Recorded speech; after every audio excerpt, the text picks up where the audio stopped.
Hello guys! Magandang hapon sa inyong lahat.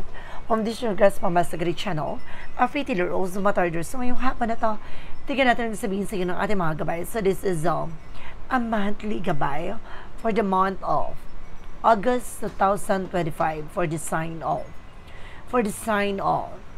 Gemini. So Gemini, welcome sa my channel. Ano kayang messages, advices ng spirit guide sa ating masasagap for today's video? Kanino kayang energy para kaganapan sa buhay ng mga Gemini ang ating mahagilap? So guys, this reading is a general reading lamang. Hindi lahat makaka-resonate. Kunin lamang po ang makaka-relate sa inyo. And comment down below kung kaninong energy ang ating nasagap. Because don't forget to like and subscribe my channel and hit notification bell for more videos update. Kasi maraming salamat po sa mga walang sawang pagsuporta sa aking channel, lalo na ang skip ng ads, away pagpalaing kayo ng Diyos at may kapal, siksik liglig na gumapaw na biyayang manambalik sa inyo. So let's see what is additional messages advice iyo ng ating angel spirit for the sign of Gemini. So let's see and watch this.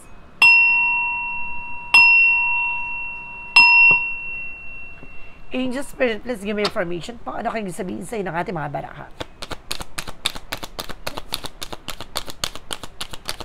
Okay, so there's the King of Pentacles. Maging secure ka. No, security and practicality. Na pangalagaan mo at proteksyonan mo ano man yung bagay na meron ka. Not just being mature enough and being grounded.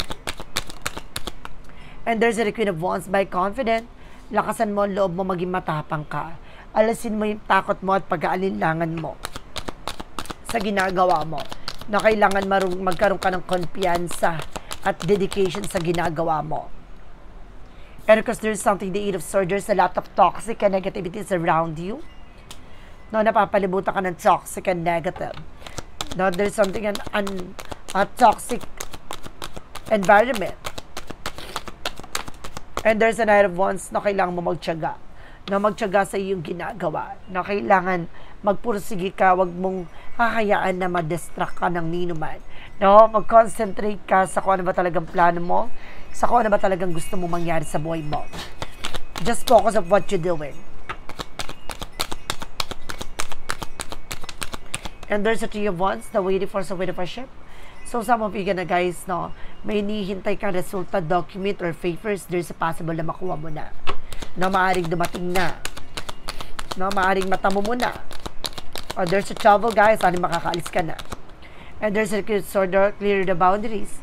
Linisin mo yung mga bagay na makakasira sa eksena mo. No? Maging aware ka sa lahat ng gagawin mo. Sa lahat ng plano na maisa sa katuparan mo. What is the King of Pentacles?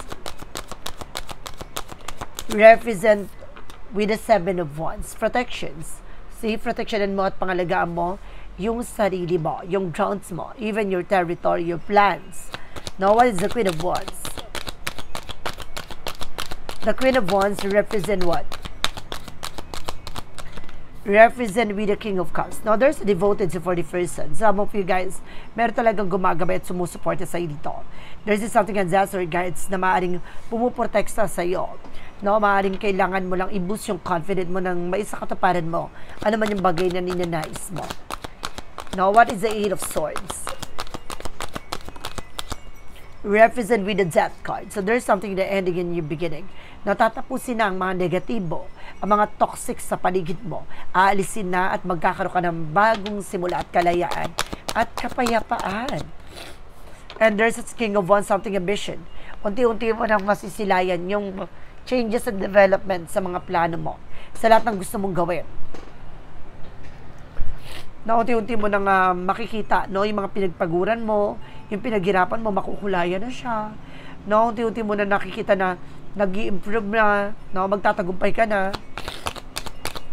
What is the Three of Wands? Reference with a High Priestess. So something hidden agenda or hidden enemies. Maraming mystery sa likod dito. No, kami hinihintay ka pay for documents, there's a possible na mangyari to at magkakaroon na unexpected situations, no? Yung hindi mo akalain na makukuha mo agad-agad. Ganon. What is the Queen of Swords? Represent with the Hangman. Linisin mo sa paligid mo kasi sila yung nagbibigay balakid. no, sa pag-abot at pagtupad mo ng pangarap mo. Malayo pa lang, dapat maalam mo na yung magiging outcome. No, itong tao na to, no, kumbaga siya pala yung maharang at umahadlang or something negative yung atake niya. Kumalma ka, di ba? Kumbaga dumidistansya ka na kaagad. What is the King of Pentacles equals the Seven of Wands? Represent, guys, with the Eight of Wands. So there's a past communication, a past moment na magkakaroon ng changes and development na sa situations mo. Pinoproteksyonan mo na no, ang yung sarili, no, yung mga plano mo, pangarap mo. No, dahil some of them, guys, no, pag may lalaman sila information sa'yo, nauudlot. So there's a possible, kung mayroon kang trouble or gusto kang puntahan, hindi ka na nagkukwento, no, nagsasabi sa kanila. And there's a Seven of Cups. See, at maraming opportunities na darating sa'yo.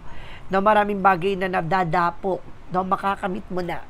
No, ano man yung bagay na inaasam mo. And there's a Three of Swords. See, matatapos sa mga inggitera. No, matatapos sa mga sakit na pinagdaanan mo. Something betrayal. No, impostor. Negative. No, pain. So, lahat ng bagay na yan, basta negative, aalisin na, no, wawakasan na, tatapusin na. And there's the world, something success, accomplishment, a victory is yours. No, talaga magtatagumpay ka, babaguhin ito ang mundo mo. Babaguhin ito ang kapalaran mo. Unti-unti mo na makikita yung pagbabago, no, sa eksena mo, sa kalagayan mo, estado mo. And there's a Charika with an action movement na magkakaroon na ng changes and development na sa situation mo dahil hindi mo akalain na makukuha mo to. No, there's an unexpected moment.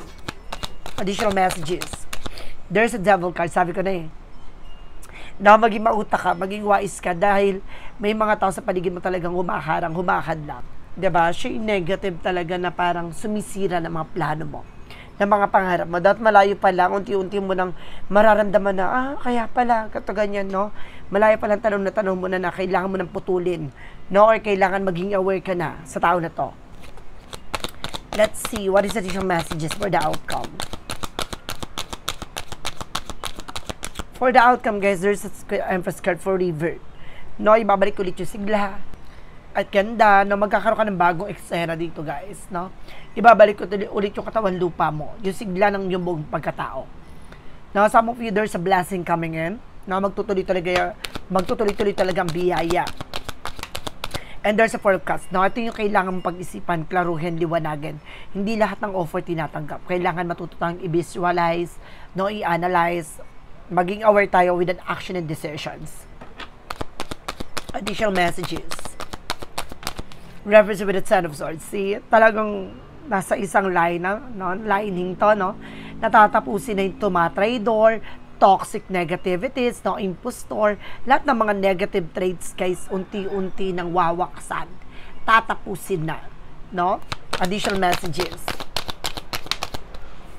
And there's a Three of Cups, celebration. At dito, makakamtan mo na, no, at unti-unti mo na masisilayan ang mga tagumpay, no, na dahil sa pagtsatsaga mo, dahil sa ginagawa mo, no, hindi ka nawala ng pag-asang magtatagumpay ka. At ngayon, mag-abot kamay mo na. And there's a Wheel of Fortune with a turning back. See? Ito na yung paggalaw at pagkilos na yung matagal mo nang hinihintay, maaring bigla mo siya makukuha with the unexpected situation. At there's something pagkilos at paggalaw with a movement, no? And there's something the Wheel of Fortune with turning back. No, the Wheel of Fortune is something na iikot na yung kapalaran sa buhay mo, sa sitwasyon mo. No, from negative, there's a positive. So, talagang there's something shifting. No, malaking pagbabago na mababago talaga sa situations mo. What is additional messages, no?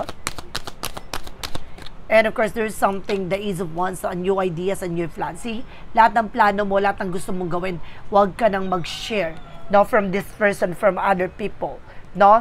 Magkaroon ka na ng linaw na kaisipan na may mga tao talaga na means yung iba good pero yung iba bad, no, ano man yung hidden intention nila, at least ikaw na proteksyonan mo na at napangalagaan mo na yung sarili mo. Hindi mo na kailangan na piliin pa sila, bagkus matuto ka na lang na proteksyonan at pangalagaan ang yung sarili laban sa mga taong hindi natutuwa sa success na tinatamasa ng ibang tao. So ngayon, guys, magtatagumpay ka na dahil nalaman mo na, no, ang pinaka-formula no? How to defend yourself and how to be a successful person and become a better version of yourself. Diba? Unti-unti mo na nasilayan, nakita ano man yung punot dulo o hadlang na humaharang, na sumisira ng iyong mga pangarap at plano. So let's see what is additional messages for finances and career, love life at kalusugan. Let's watch this. Okay, for finances and career naman tayo, guys.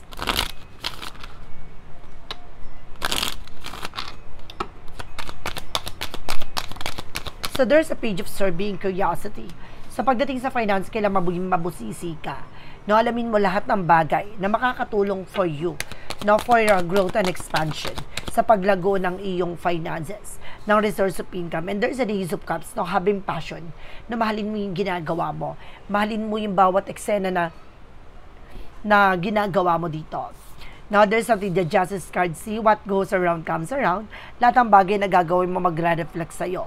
There's something bad karma, good karma, so there's something justisya. And consequences, no? And there's a cause and effect, depende yan sa action and decisions mo. Additional messages. And there's something, the Eight of Pentacles, mag-focus ka and being dedicated sa ginagawa mo. Huwag mong hayaan malito ka, maguluhan ka ng ninuman. Mag-focus ka sa kung ano ba talaga yung priorities mo. Ano ba talagang plano mo. And there's a Nine of Cups, there's a wish fulfillment. So some of you guys na may matutupad talaga mga pangarap mo. At maaabot kamay mo na to. No, ano naman yung bagay na ninais mo pagdating sa finances, talagang sisibo lang paglago. And there's a Four of Cups, just relax, no? Wag mong hayaan na ma-stress ka at ma-depress ka dito sa ginagawa mo. No, enjoyin mo 'yan. Enjoy the moment. And of course, relax, no? Kailangan mo pa rin magpahinga kahit papano. So alamin na natin at anong kaganapan pagdating sa love life. Sa pag-ibig, there's the Knight of Pentacles. Maging secure at maging practical ka sa mga gagawin mo at mga taong tatanggapin mo sa buhay mo. Di ba, papasukin mo sa buhay mo. There's a Five of Wands. No, some of you, talagang lapitin ka ng mga komplikasyon pagdating sa pag-ibig. Or maaaring meron talagang kumukomplika. Or meron talagang kakompetensya, no, sa iyong relasyon. Kaya kailangan mas maganda yung private life, no, or private relationship. And this is the Queen of Cups, emotional healing or emotional intelligence. So, huwag ka basta-basta magpapapekto o huwag ka basta-basta mahuhulog sa matatalinhagang salita. No, nang sa ganun hindi lumagapak ang sakit, no, na dulot nila. And there's a Hermit card, the answer you need this year. So, binibigyan ka na ng kasagutan sa lahat ng excuse me. Okay. Sorry guys. No, there's something, the answer you did here, na binibigyan ng kasagutan sa lahat ng katanungan. Diba? Liliwanagin na sa'yo. Ano ba yung purpose mo sa buhay? No, ano ba ito bang tao na ito? Ano ba talagang plano sa'yo? Ganon. And of course, there's a Ten of Wands na matatapos na. No, yung mga bigat, problema, pasakit, na dulot, no, ng mga dating nagdaan na relasyon. There's an Ace of Pentacles. So, there's something, a big shot and big money coming in. At itong tao na to, ang magdadala sa'yo ng malaking oportunidad, malaking pera, no? At maaaring meron siya sariling business, no? And of course, magaling siya mag-manage ng pera. So, let's see. What is additional messages pagdating sa kalusugan? There's a Six of Swords with the transition, makakaalis ka na at makaka-recover ka na sa karamdaman mo, sa naramdaman mo. And there's a Sun with a pure positive outcome. Magiging maganda na ang kalalabasan nito at positibo na ang kalusugan mo. And there's the Moon card. No, there's a dream coming true and there's the truth reveal. Ilalatag lahat ng katotohanan dapat mong malaman pagdating sa kalusugan mo. No, there's a Five of Pentacles. Isa sa nagbibigay ng masamang pakiramdam ay stress, no, dahil sa financial loss or financial crisis. No, iwasan mo mag-isip. No, there's a Six of Cups. Meron kasi ditong family related or friend of yours na nagbibigay ng pasakit at problema sa iyo.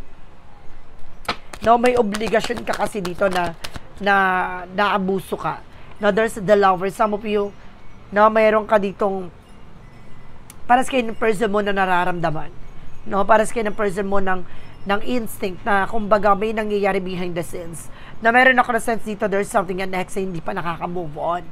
No, maaaring ginagambala kayong dalawa ng person mo. Kaya there's a 5 of Wands mayroon talagang komplikasyon at may nagbibigay pabigat. No, some of you guys maaaring makaka-recover na for this scenario, no, spiritual battle. And part of the deck, there's a 2 of Swords. Kailangan mo lang magdesisyon. You need the final decisions na para matumbok na at maputol na anong negative talaga ang napapaloob sa buhay mo. So, let's see what is the magical fire messages, advices, and requests sa Pick a Card Yes or No. Kung bago ka sa channel ko, guys, ang Pick a Card Yes or No, pwede ka magtanong. Isa lang ang magiging sagot dyan within 1, 2, or 3. Na-request ko na kapag nakapili ka na, please comment down below kung anong number na pili mo at malalaman mo ang sagot sa dulo ng reading na to. So, let's see what is additional messages, advices sa'yo ng ating angel spirit. So, let's watch this. Okay, with the magical fire messages, guys.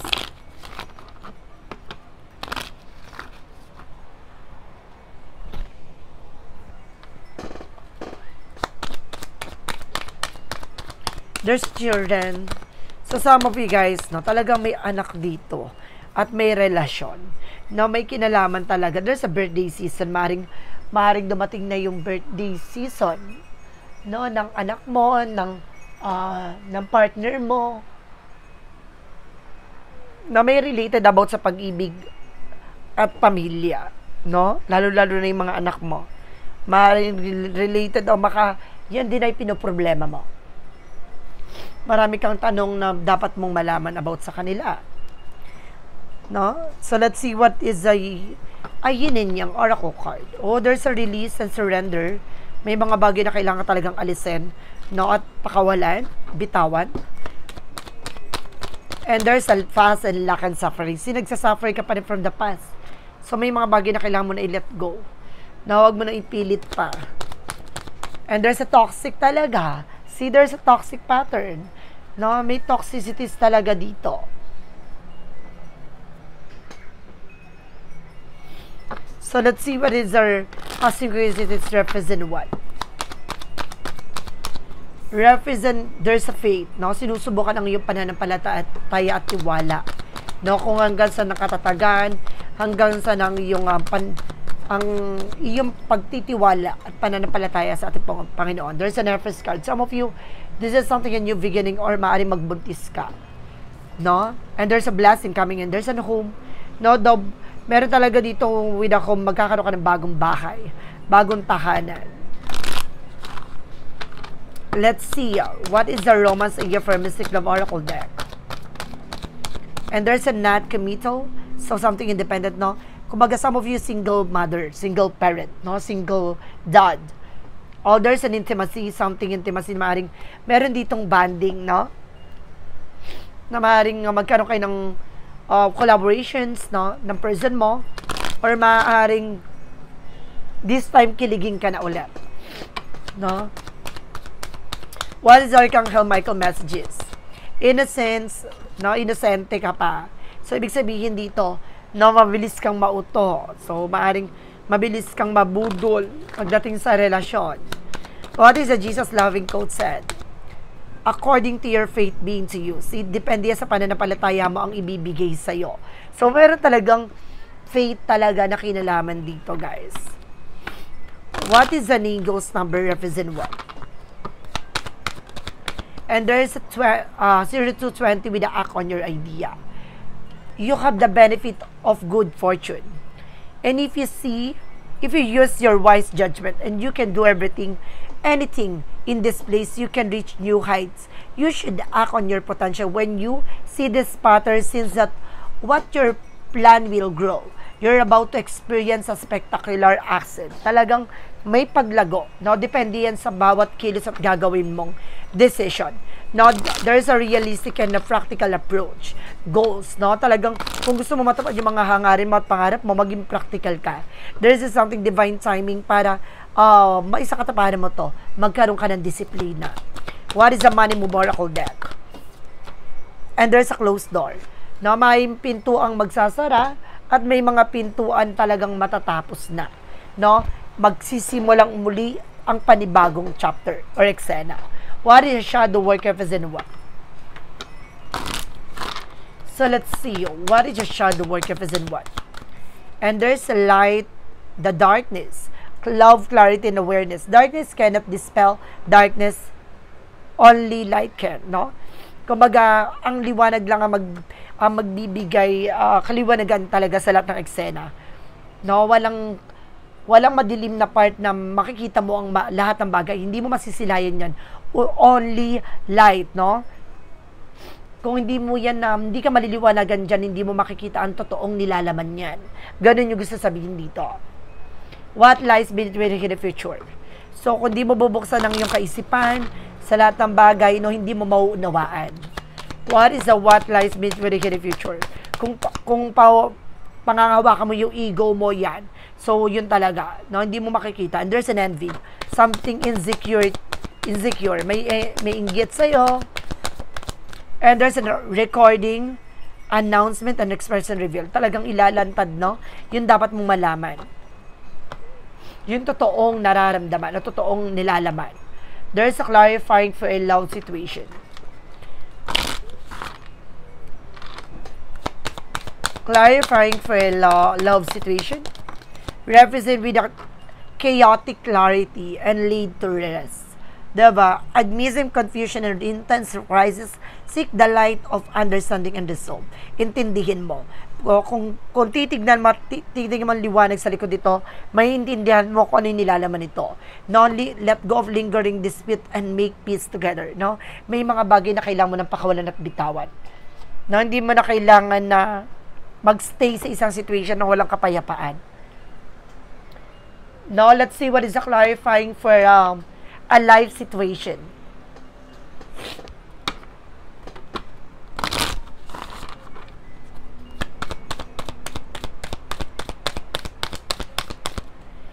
Represent with the tide of transition. Embrace the tides of change with openness, allowing the eve of flow of life, the guide you transform into love and work. Diba?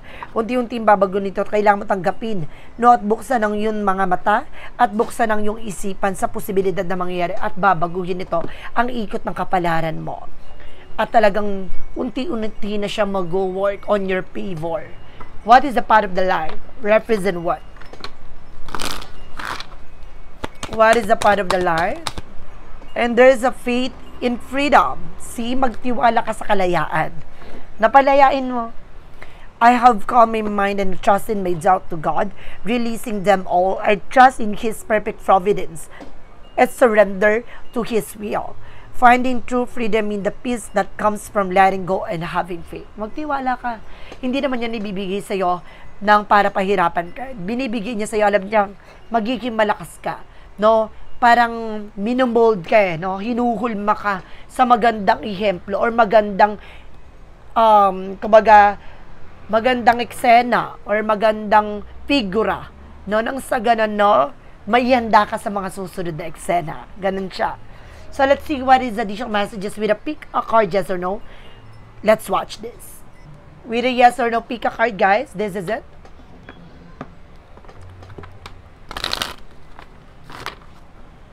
With a yes or no, pick a card. So let's start tayo with the number 1. There is a yes. Flowing the current natural progress, no? Kumbaga, hayaan mo siya dumaloy na natural at dadaloy na to ng maganda at maayos at natural.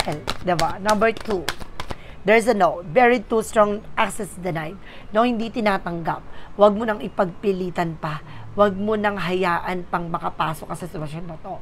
No, tintigilan mo, tantanan mo. Number 3, there's a yes. Resurrect old ideas, breath new life into it. Binabalik to ang mga bagong idea or ang mga nakaraang kaisipan or nakaraang plano. No, at dito ulit magpapanibagong buhay. No, bibigyang buhay ulit to na mas masigla at mas maayos ang kalalabasan. Na magtiwala ka. Kaya siya dumating sa point na kailangan mo munang makawala muna doon sa sitwasyon na yun hanggang sa magkaroon ulit ng panibagong sitwasyon. No, hindi ka pwedeng pagsabayin yung ganong scenario eh. Kailangan mo munang putulin yung connection mo doon hanggang sa magkaroon ulit ng panibagong connection. No, ganun siya. So guys, this is a monthly gabay for the month of August 2025 for the sign of for the sign of Gemini. So, Gemini, Gemini, Gemini. Maraming salamat po for this wonderful reading. So, once again, this reading is a general reading namang hindi lahat makaka-resonate. Kunin lamang po makaka-relate sa inyo. And comment down below kung kaninong energy ang ating nasagot. Because don't forget to like and subscribe my channel and hit the notification bell for more videos update. Kasi maraming salamat po sa mga walang sawang pagsuporta sa aking channel, lalo-lalo na ang skip ng ads, saway pagpalain kayo ng Diyos at may kapalsiksik din na gumapaw ni biyayang manang balik sa inyo. Maraming salamat and see the next video. Bye-bye and babush!